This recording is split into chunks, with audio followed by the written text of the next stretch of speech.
Nehemiah 6, 1 through 9. Now it came to pass, when Sanballat and Tobiah and Geshem the Arabian and the rest of our enemies heard that I had builded the wall, and that there was no breach left therein, though at time I had not set up the doors upon the gates, that Sanballat and Geshem sent unto me, saying, Come, let us meet together in some one of the villages in the plain of Ono. But they thought to do me mischief. And I sent messengers unto them, saying, I am doing a great work, so that I cannot come down. Why should the work cease, whilst I leave it, and come down to you? Yet they sent unto me 4 times after this sort, and I answered them after the same manner. Then sent Sanballat his servant unto me in like manner the 5th time, with an open letter in his hand, wherein was written, It is reported among the heathen, and Gashmu saith it, that thou and the Jews think to rebel, for which cause thou buildest the wall, that thou mayest be their king according to these words. And thou hast appointed prophets to preach of thee in Jerusalem, saying, There is a king in Judah, and now shall it be reported to the king according to these words. Come now, therefore, and let us take counsel together. Then I sent unto him, saying, There are no such things done as thou sayest, but thou feignest them out of thine own heart. For they all made us afraid, saying, Their hands shall be weakened from the work, that it be not done. Now therefore, O God, strengthen my hands. You may be seated. Is this too loud for anybody? Okay. All right. Looking at Nehemiah chapter 6, we are starting the halfway chapter in the book, and there have been a lot of attempts to try to stop and thwart what the people have been led to do by God, to rebuild the city. And we have seen mockery, we have seen threats of violence, we have seen problems outside, problem inside. And now it says in chapter 1 that Sanballat and Tobiah and Geshem the Arabian and the rest of the enemies heard that I had builded the wall and that there was no breach left therein. They're almost done, though at that time I had not set up the walls upon the gates. And so all of the gaps have been filled. Just the gates need to be hung on. They've taken the doors. They're building the doors, putting the overlaying it with metal to make it so it doesn't just get burned by an attacker. Preparing all these things, they're getting ready to hang them up. And they're realizing that their door of opportunity to attack and try to cause problems and hinder this work is closing.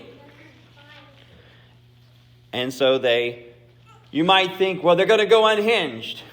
And they're going to just full frontal attack. But that's not what they do. They're like, we got to do something. And they get crafty. So today's title of the message is The Crafty and the Careful, Part 1. Next week we'll have Part 2. Part 1 is Be Not Distracted. If you look at the heading on the Geneva Bible, it says, Sanballat practiseth by craft and rumors to terrify Nehemiah.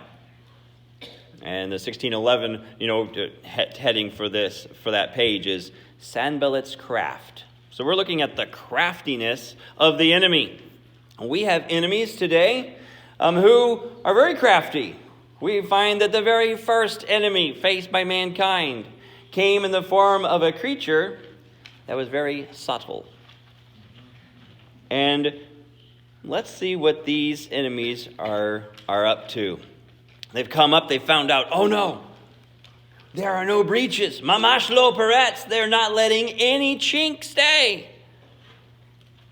The rubbish is being taken away. They're building this wall. It's almost done. It's getting so close. And things are looking up for Jerusalem.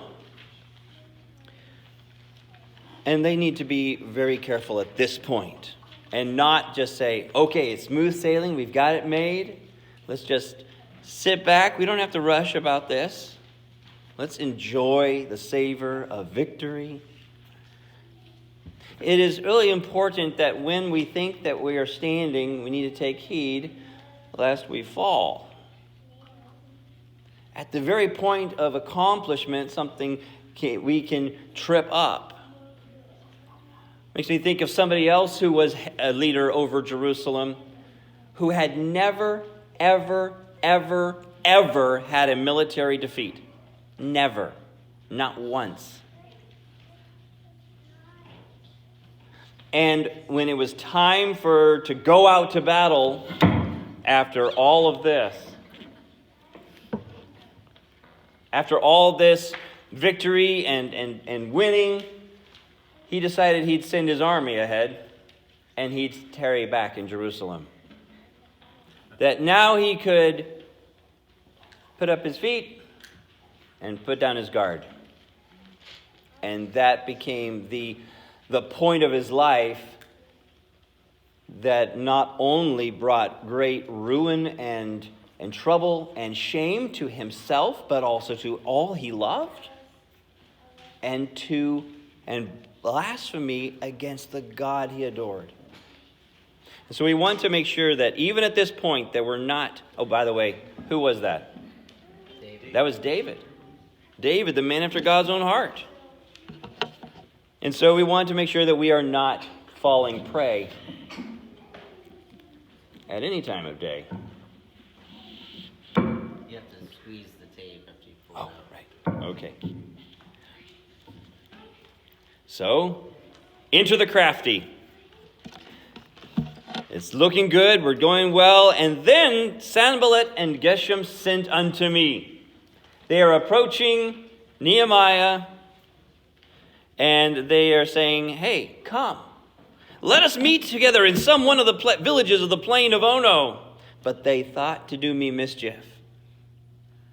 They weren't saying, hey, come out here and we'll fight it out. That's not what they're saying. They're saying, hey, you're making it. Won't you be my neighbor? Won't you be friendly now? Hey, you win. Let's talk about some issues we've got here. They're seeing that the attack on the work directly has become ineffectual, and so they're employing another ruse. This careful man has been a thorn in their side since he arrived. At every turn, he has blocked their plans. They need to get rid of him. And so they will draw Nehemiah out of the city, away from the project, away from the work, away from the wall, and get him out of the way. So we have a play, we have a plot, and we have a place. Their play is that they're going to act friendly. Let's get some peaceful negotiations. You're the governor, we're governors of Samaria, of the Ammonites, and the Arabians. Why don't you just get together and have a kind of a conference? A summit, yeah. And now you can imagine this comes to Nehemiah, and what's going to be in the headlines tomorrow? Leader of the Jews refuses a peace summit. Won't that look bad? He had an opportunity to make everything just perfect, and he won't do it. Now so what they're doing is the play, and the blank there is distract. They want to draw him away. So rather than opposing Nehemiah openly at this point, the Crafty now make as if to call off their hostilities. Oh, I know we've had our differences, but let's let bygones be bygones. We just want you to be gone. No, I didn't say that out loud. Wasn't that a blind copy? I was trying to... We just want to talk with you. This has often been a tactic of the adversary. If he cannot defeat us, he will seek to distract us from the mission and cause the work to cease that way. Grind everything down to a halt because we're off playing. We've been diverted. They want to distract. There's a lot of distraction today. A lot of distraction that in our society. Hey, this is so important. You need to pay attention to this. Ooh, have you seen this latest episode?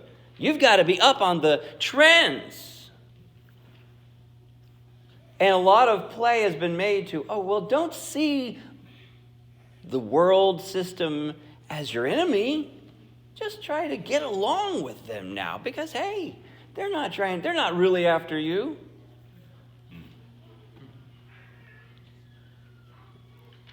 Now we have distract. But you have to admit there's not very much difference between the word distraction and the word destruction. They're kind of similar. And when we get off track, there's a way of getting derailed. Train wrecks happen when you get off track.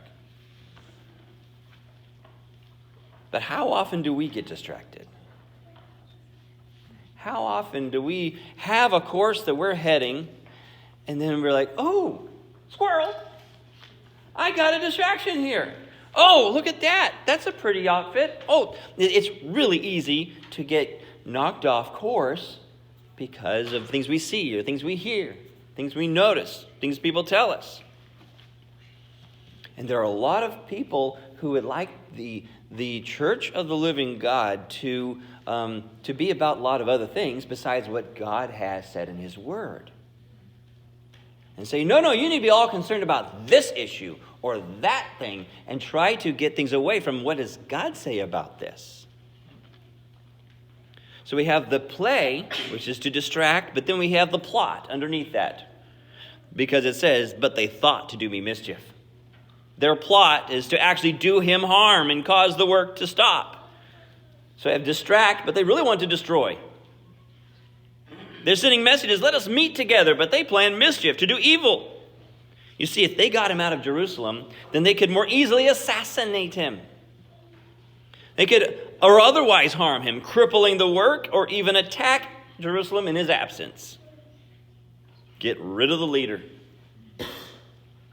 And then we find the place. There's a destination in mind. They're like, come to this spot. We want you to go to the most dangerous place in all. No, they don't do that. Meet us in the alley. No. Ono was a city of Benjamin, and the region where it is found is a wide, flat valley. We also call it plain. That is also called Ono, the valley of Ono. Nehemiah 11:35 talks about that valley where Lod and Ono are, and it's called the Valley of Craftsmen as well, or Harashim. And so these people are being crafty, aren't they? They're just bringing them right to the Valley of the Craftsmen, and they've got this plan. But Ono actually means strength. Strength.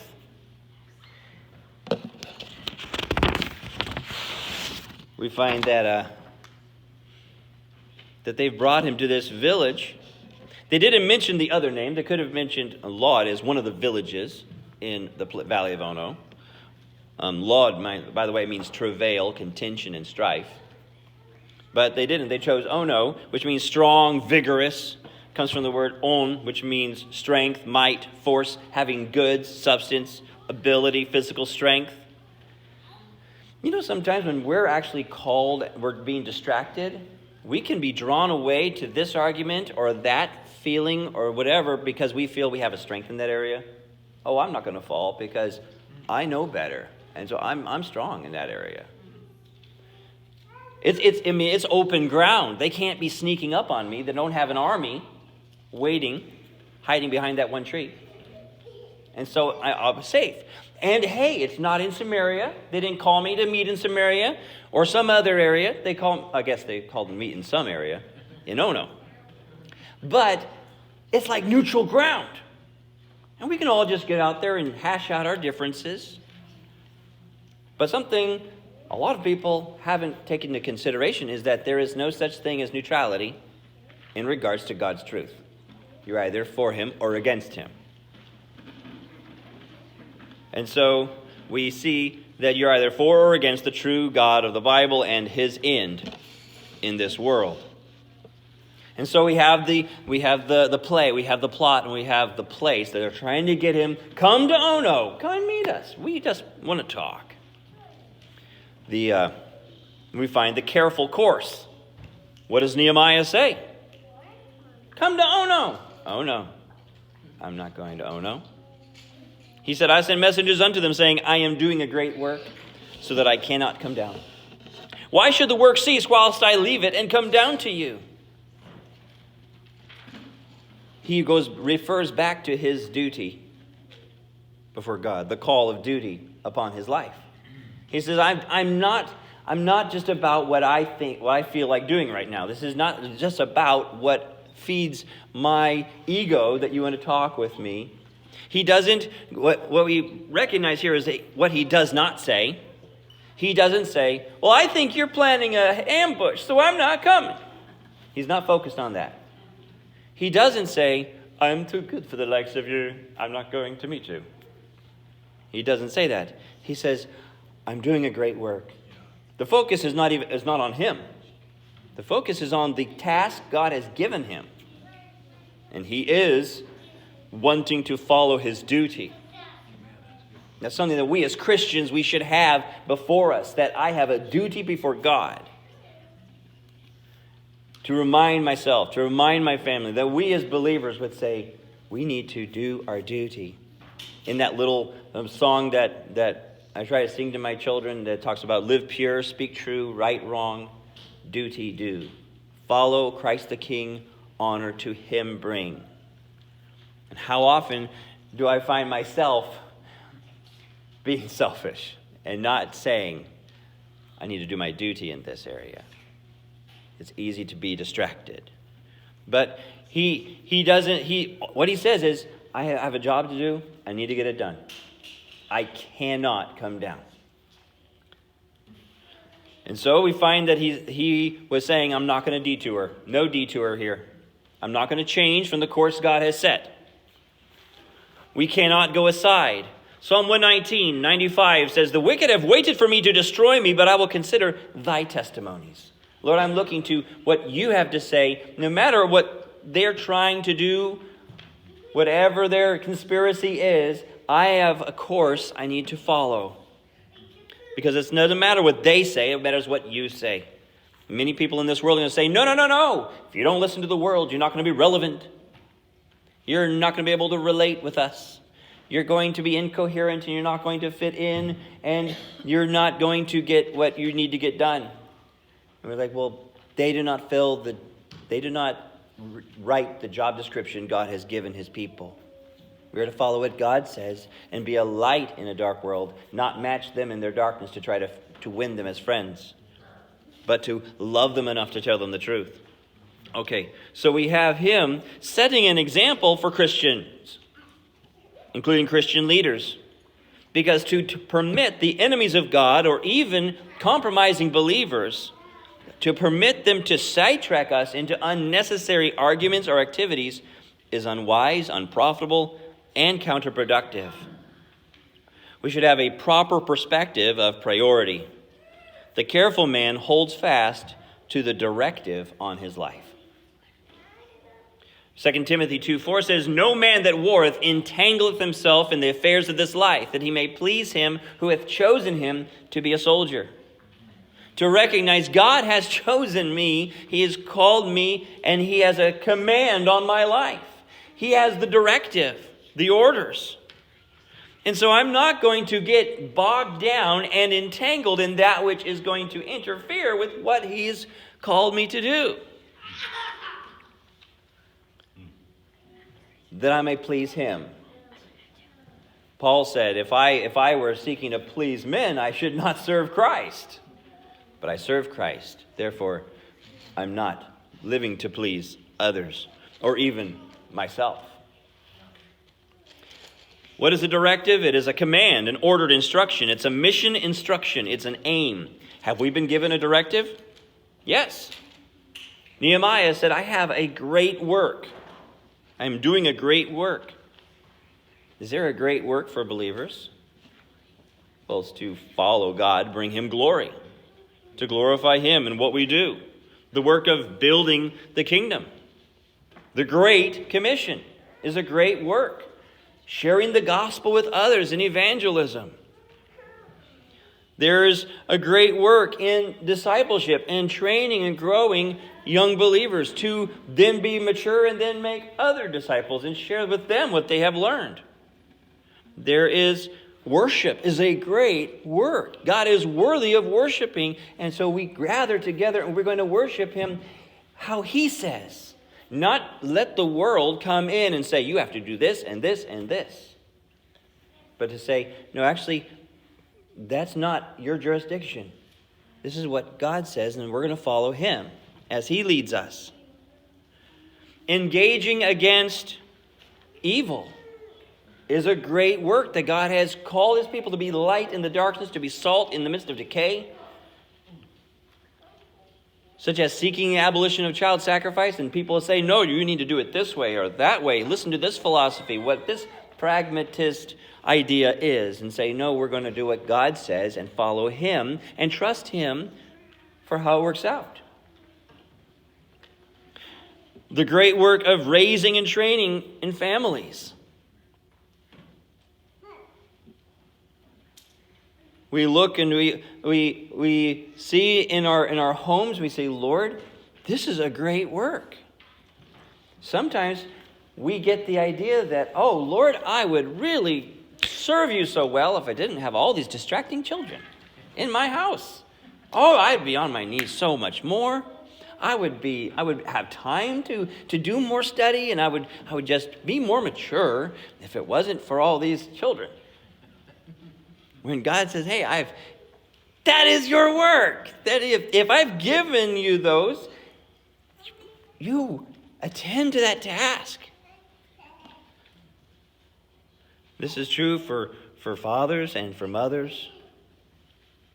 In seeking to teach our children to look to God and say, God is worthy of all glory. Yield to him. Bow the knee.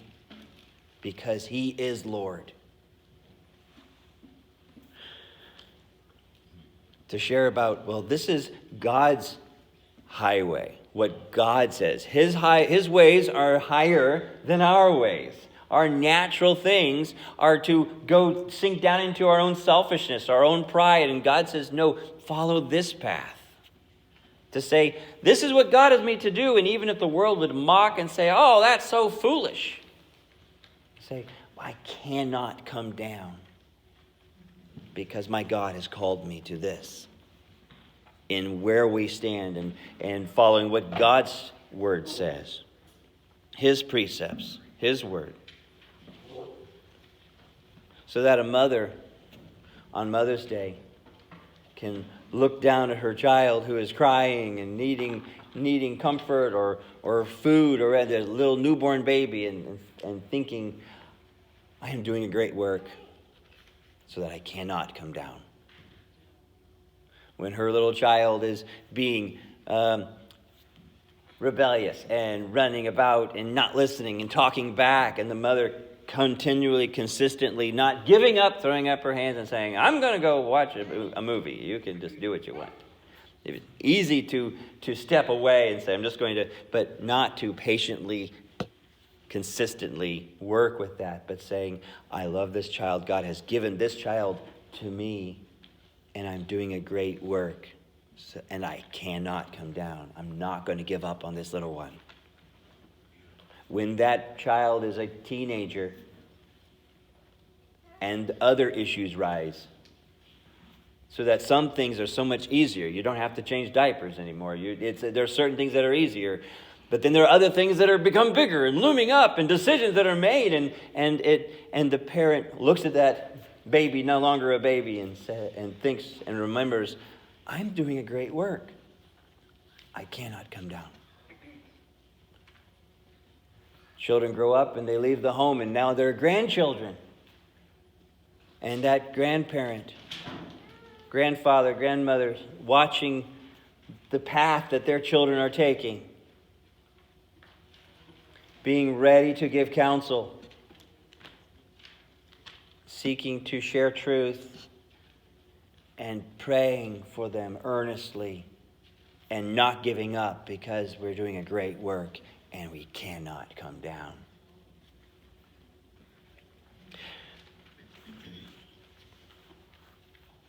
Whatever God has called you to do, whatever he has put in your hands as your task before him according to his word is how we're supposed to do it. And not say, I need to follow this person, that philosophy, that website tells me this, but we test everything by what does God say, and then we follow that course. That's the careful course. And Nehemiah would not do a detour. But then there's continued communication. They don't say, oh, it didn't work. No, they send after him again, and again, and again, 4 times. They're like, well, will you meet us on Saturday? Oh, yeah, you rest that day. Oh, will you meet us the other day? How about after, they're trying to get this to work. And each time it says, and I answered after the same manner. He keeps saying the same thing. I'm doing a great work and I cannot come down.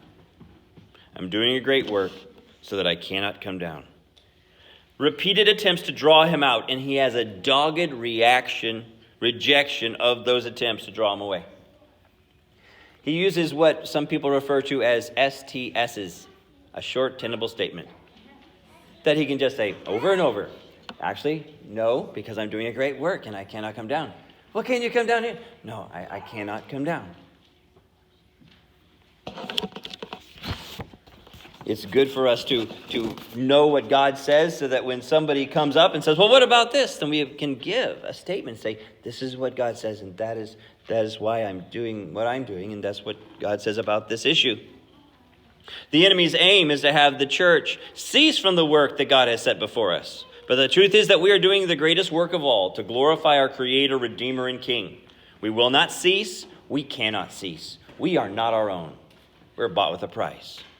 David Livingstone, a missionary and who in Africa, who is known for actually opening up the continent for the gospel, he said, I purpose not to swerve one hairbreadth from what God called me to do. A hairbreadth is not very much. That was his intention. That was his desire. How about us?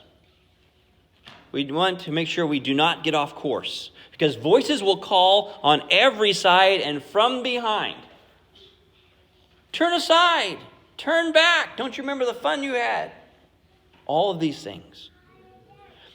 Whereas we can remember the instruction from Proverbs 4:23-27. Keep thy heart with all diligence, for out of it are the issues of life. Put away from thee a froward mouth and perverse lips put far from thee. Let thine eyes look right on, and let thine eyelids look straight before thee. Ponder the path of thy feet, and let all thy ways be established. Turn not to the right hand, nor to the left. Remove thy foot from evil. And so he's continuing. No, I'm not looking, I'm not going to be distracted. In Pilgrim's Progress, Christian and Faithful are going through Vanity Fair, and people are like, oh, hey, come and buy this. Look at my trinkets. Oh, look over here. We got this religion. We got that religion. Going down through Vanity Fair, all the sights and the sounds and the smells. And they are looking right on. Somebody calls out, what will you buy? And they say, the truth. And it ended up with them being persecuted for it in that allegory. And so we find then the crafty claim and counsel. After 4 times, it says, then sent Sanballat his servant unto me in like manner the 5th time. He's been sending messages. 4 messages so far to try to draw Nehemiah away. You need to join with us. You need to be wise about this. Listen, because we're here to help you. And now the 5th time, in an open letter in his hand. Former plans, that's failed to lure him away from the wall. Now Sanballat sent an open letter. Open letter is different from a sealed letter. A sealed letter, you had to seal for identification of who it came from, all of those things. It was supposed to be confidential. A particular person supposed to be sent. An open letter means it can be read by anybody. You don't have to break the seal and then apologize to the person who you give it to. It's open for everyone to read. It's like a letter to the editor. The nature of it being open was so that the message could become public. It could be read and posted for all to see. Still pretending to be a friend. wherein was written, this is Sanballat writing, he said, it is reported among the heathen, and Gashmu saith it, that thou and the Jews think to rebel, for which cause thou buildest the wall, that thou mayest be their king, according to these words. Rumor has it, the word's getting out. There's an intimation here, and mudslinging is coming up.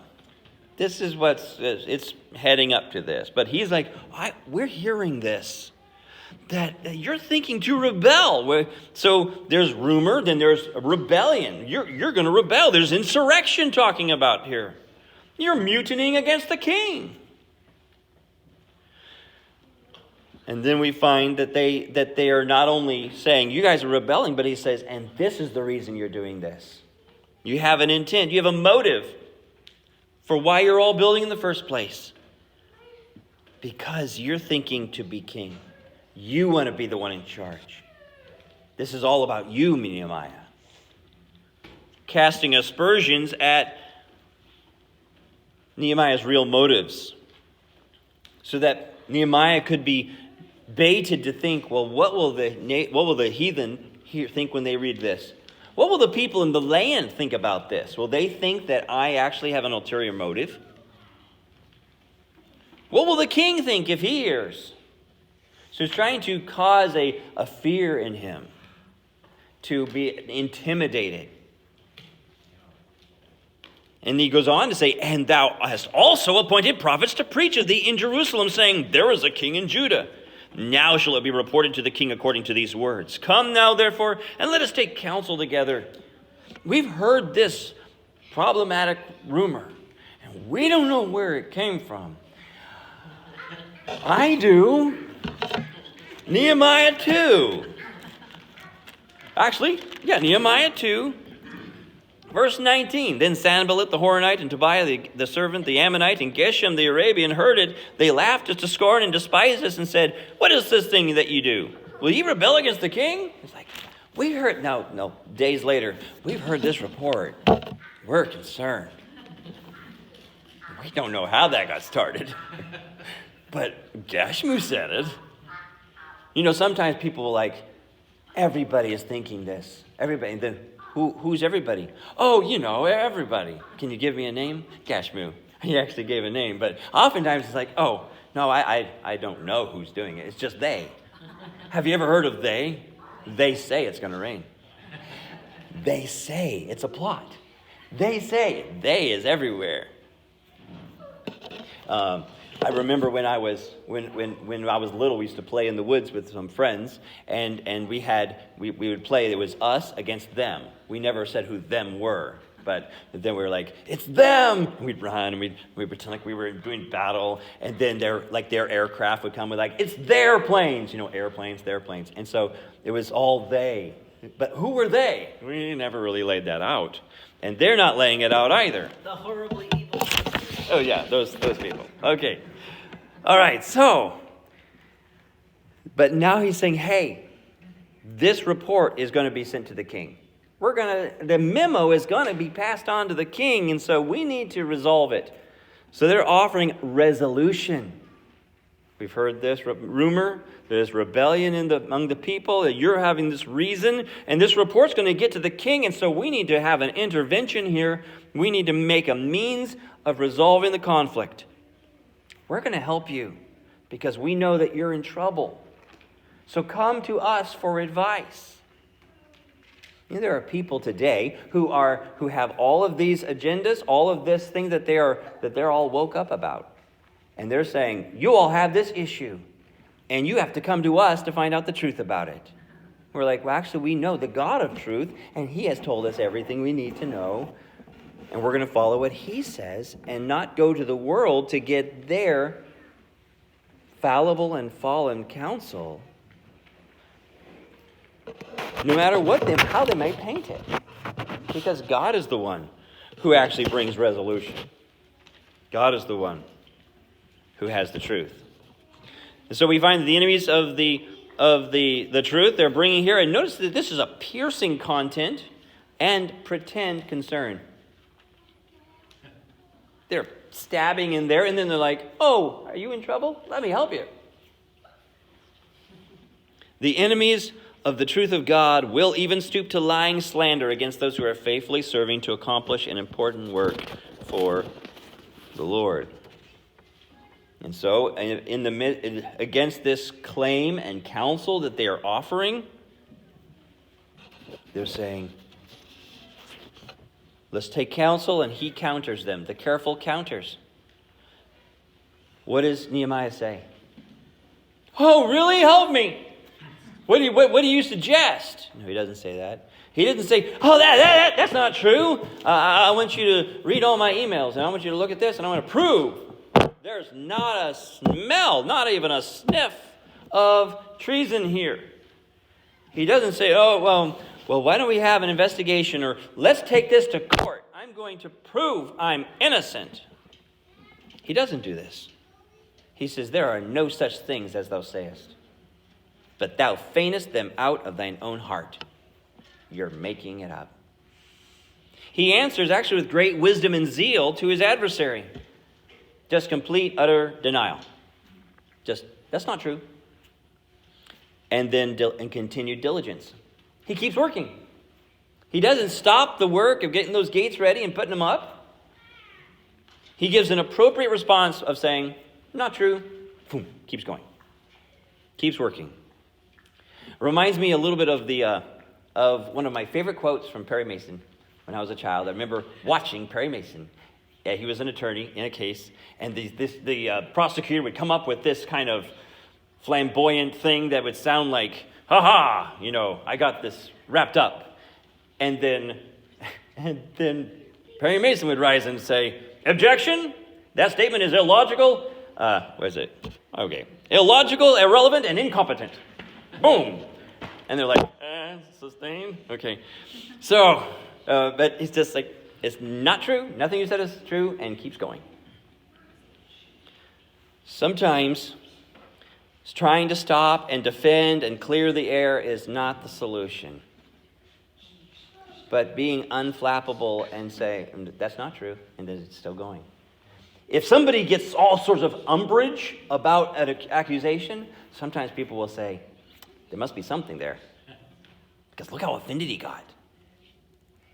When really they're just like, how dare you say something like that to me, but it doesn't turn out the way the person is intending it to.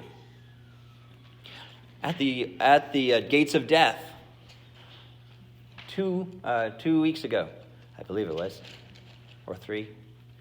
I was out there, and there are death escorts there. And when we're trying to plead with women, the people who are there as cheerleaders for murder, they're yelling out things to kind of drown us out or to distract us. So I'm talking to them, and they are accusing me of all sorts of things. Just making up things out of their own head. And I don't give them any time of day about that. I just keep talking, because that's why I'm there. I'm trying to rescue them and share the gospel with them, and trusting the Lord to use those words to pierce them back, so they can hear the gospel. Because I can't let them, because that's their intention, to get my attention away from the people who are getting murdered. People going in to kill their children. And so that is something I have to discipline myself to not get upset, to just continue to share truth. And when at one point, one of the leaders came up, and he was saying, and he said a question, attempting to stir up strife and accuse. And he said, have you stopped beating your wife? Well, how do you answer that? Yes, I stopped. Then were you before? Or no, then you still are? It's a trapping question. It's not an honest question. He's just trying, see, I got this. And I said, there are no such things as thou sayest, but thou feignest them out of thine own heart. I just quoted Nehemiah. And you need to repent and believe the gospel. And so when we look and we see Nehemiah, what he's doing, he's not trying to defend himself. He's just entrusting it to God and going forward. That's not true. He keeps working. Now that's a good example. The great example, of course, is the God who was made flesh. God the Son who came to earth. In 1 Peter 2:19 it says, "For this is thankworthy, if for a man for conscience toward God endure grief, suffering wrongfully." It says, "For what glory is it if, when ye be buffeted for your faults, ye shall take it patiently? But if, when ye do well and suffer for it, ye take it patiently, this is acceptable with God." God said, "Blessed are those who endure persecution, who are spoken evil about." For, in verse 21, "For even hereunto were ye called, because Christ also suffered for us, leaving us an example that ye should follow his steps." Follow that course of what he did. "Who did no sin, neither was guile found in his mouth. Who, when he was reviled, reviled not again. When he suffered, he threatened not, but committed himself to him that judgeth righteously." Can't we commit ourselves to the one who actually has the last word? The one who can plead our cause, as it says in Psalm 35:1. There was slander against the Son of God when he was having ministry. There were people, and he was in last week we read John 8, and he said that "Ye do the deeds of your father." And they said, "We be not born of fornication," which could have been a stab back. Hey, who is your father? If there was any inkling of that, but he is not the father of any human. He was conceived of the Holy Ghost. But did Jesus say, "Oh, that's a misconception. You misunderstand that. Actually, I was virgin born"? We don't find him making that defense of himself. He completely just keeps going right to the heart of the matter. We find when there's a disruption about his birthplace. In John 7:42, the people are like, "This must be the Christ." And then the other people are like, "Well, will Christ come out of Galilee? Hath not the scripture said that Christ cometh of the seed of David and out of the town of Bethlehem where David was?" Well, Jesus was born in Bethlehem. But we don't find Jesus going, let me break in a moment. I was actually born in Bethlehem. Check the birth records. There was the taxing and everything. He doesn't do that. He just follows the course he is walking. In fact, Matthew 12:18-20 says, "Behold my servant whom I have chosen." This is a prophecy of him, "my beloved, in whom my soul is well pleased. I will put my spirit upon him. He shall show judgment to the Gentiles. He shall not strive nor cry, neither shall any man hear his voice in the streets. A bruised reed shall he not break, and smoking flax shall he not quench, till he send forth judgment unto victory. And in his name shall the Gentiles trust." Let's go back over to Nehemiah 6, verse 9. "For they all made us afraid, saying, Their hands shall be weakened from the work, that it be not done. Now therefore, O God, strengthen my hands." You see, the enemy is trying to deter the work. That's their plan. The word deter comes from two words, de and terrero. I think they're root words. And they mean to frighten away, to frighten off, so that you deter to do what you're supposed to do. It means to discourage and stop by fear. This is actually from the Webster's 1828 American Dictionary of the English Language. To discourage and stop by fear, to stop or prevent from acting or proceeding by danger, difficulty, or other consideration which disheartens or countervails the motive for an act. And then the dictionary has this statement: "We are often deterred from our duty by trivial difficulties." Noah Webster had that in the dictionary. The state of the road or a cloudy sky may deter a man from undertaking a journey. How much does it take to deter you from what God would have you do? How about me? The enemy wants to deter us from what is right. Speaking of bad conditions of a road, David Livingston was calling, "People need the gospel in Africa. Come to the mission field." And he said, "If you have men who will only come if there's a good road, I don't want them. I want men who will come if there's no road at all." And so, knowing that there's an enemy who wants to deter us, the Christian must determine to trust Christ and obey. That word determine it starts with the word deter, doesn't it? It looks like deter is in there, but it actually comes from determinatus, which is a different word, which means fixed, to set a bound, something that's definite. being established with certainty, a decision of a question in the mind, firm resolution to a settled purpose, absolute direction to a certain end. The truth is already established. We have to say, I'm not going to be deterred. I'm going to do what God says because I belong to him. Daniel in Daniel chapter 1, verse 8, I believe it's verse 8, Daniel purposed in his heart to not defile himself. He had set that determination and sought to continue that as he went through life. And so knowing that the enemy is going to try to deter, whether that's the devil and his principalities, or whether that's the world who's in his thrall, the pressure, the system, or whether that's our own flesh. I was talking to the boys, and I said, you know, boys, there is an enemy who wants to keep you from following the Lord, from being useful. And we're just driving to church. From fulfilling the task. We were talking about Nehemiah, how Nehemiah had enemies who were trying to get him to not do what he's supposed to do. And I said, do you know who the devil gets to help him? And they're like, no. I said, you. Can you imagine? Me. That my flesh kind of goes along with this. I'm drawn away of my own lust and enticed, and then I know doing what God says to do. That I need to say, no, I am not my own. I belong to Christ. When we look at this passage, at the play to distract him, and he does not. He is determined not to do that. He has a great work, and he cannot come down. It puts me in mind of Christ, who came into this world to save sinners. He said, the Son of Man has come into the world, he's come to seek and to save that which is lost. He came not to be served, but to serve and to lay down his life a ransom for many.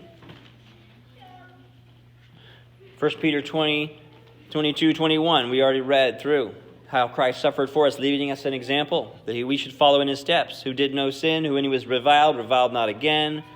He committed himself to him that judgeth righteously, who his own self bare our sins in his own body on the tree, that we, being dead to sin, should live unto righteousness, by whose stripes ye were healed. For ye were as sheep going astray, but are now returned unto the shepherd and bishop of your souls, seeking and saving that is lost.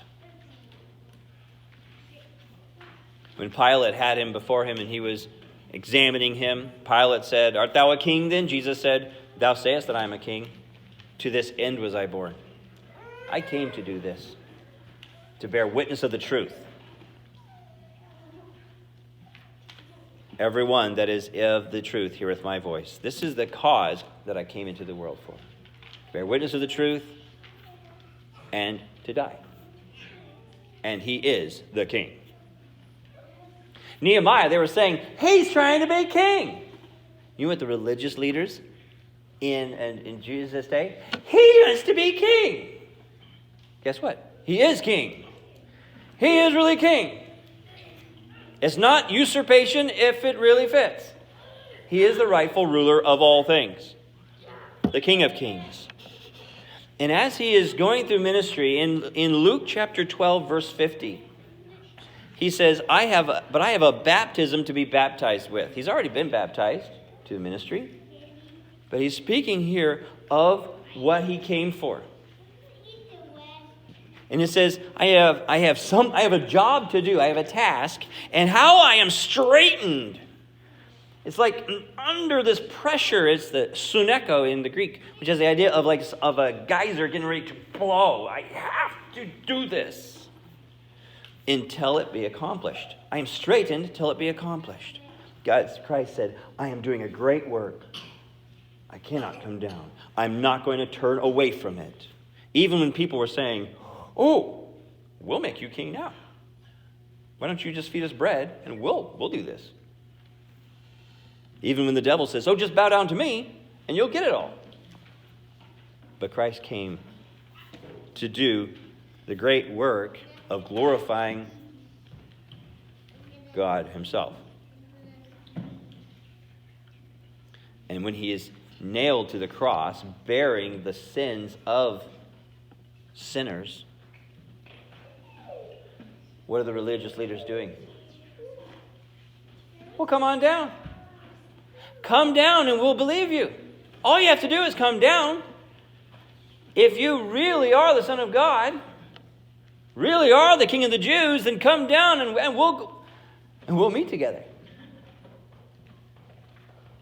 But he was doing a great work. Aren't you glad he didn't come down? Yes. Because if he had, we would have been without any hope. No salvation if he had come down. And he said, it is finished. He paid the price for sin. If you do not know him, turn to Christ alone. Trust on him and be saved. If you do know him, don't be deterred from what God says in his word. Follow Christ. Don't be distracted. Next week we'll look at part 2 of the crafty and the careful. Let's pray.